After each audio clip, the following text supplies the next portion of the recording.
ગુજરાતમાં વિદેશી દારૂની હેરાફેરીના કિસ્સાઓ સતત પ્રકાશમાં આવી રહ્યા છે અને રાજ્યોમાંથી ઠાલવવામાં આવતા વિદેશી દારૂનો જથ્થો અનેક વખત પકડાતો હોય છે। ત્યારે સ્ટેટ મોનિટરિંગ સેલના એસપી મયુર ચાવડાનું નિવેદન સામે આવ્યું છે કે તેમણે કહ્યું કે રાજ્યમાં વિદેશી દારૂ અને નાર્કોટિક્સ પદાર્થોની ઘૂસણખોરી થઈ રહી છે, જેના સપ્લાયની ચેન તોડવા માટે ટાર્ગેટ આપવામાં આવ્યો છે।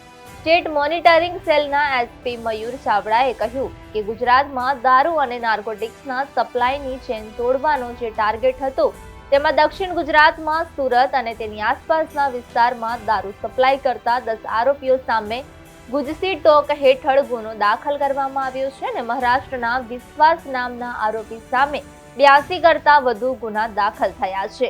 5 આરોપીઓની ધરપકડ કરવામાં આવી છે। મહેસાણા અને પાલનપુરથી આરોપીઓને પકડવામાં આવ્યા છે અને આરોપીઓ રાજસ્થાનથી ડ્રગ્સનો જથ્થો લાવ્યા હતા।